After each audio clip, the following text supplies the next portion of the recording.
ఈరోజు నేను చేయబోయే రెసిపీ వచ్చేసి పల్లి పట్టి. ఇలా ఇంట్లోనే సింపుల్గా టేస్టీగా ఎలా తయారు చేసుకోవాలో చూసేద్దాము. ముందుగా బ్యాండ్ పెట్టుకొని కొంచెం హీట్ అయిన తర్వాత ఇలా ఒక కప్పు పల్లీలు తీసుకొని బాగా ఫ్రై చేసుకోవాలి. ఇలా కలుపుతూ గోల్డెన్ కలర్ వచ్చేంత వరకు బాగా ఫ్రై చేసుకోవాలి.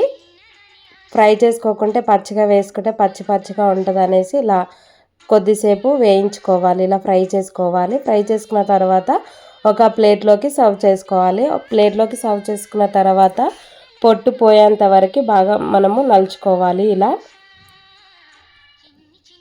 ఇలా పొట్టు పోయేంత వరకు బాగా చెరుకోవాలి మనం నీట్గా. తర్వాత ఒక కప్పు పల్లీలకి 2 కప్పుల బెల్లం తీసుకోవాలి. ఇందులో కొంచెం వాటర్ పోసుకొని పాకం అనేది పట్టుకోవాలి. ఇలా కలుపుతూ ఇలా ఉండలు లేకుండా బెల్లం అనేది కరిగేసి ఇలా పాకం అనేది తయారవుతుంది. ఇందులో కొంచెం నెయ్యి యాడ్ చేసుకోవాలి. ఇలా కలుపుతూ బాగా పాకం వచ్చేంత వరకు మనం ఉంచుకోవాలి. ఈ కలర్లోకి పాకం అనేది రావాలి. ఇప్పుడు మనం ఒక గిన్నెలోకి పాకం పోసుకుంటే ఇట్లా కటకమైన సౌండ్ వస్తుంది. తర్వాత పల్లీలు పోసుకొని బాగా కలుపుకోవాలి.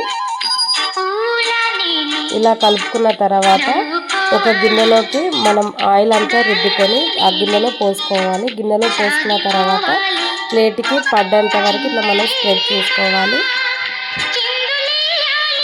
అంతేనండి, సింపుల్గా ఇంట్లోనే పల్లి పట్టి ఇలా తయారు చేసుకోవచ్చు. టేస్ట్ కూడా చాలా బాగుంది.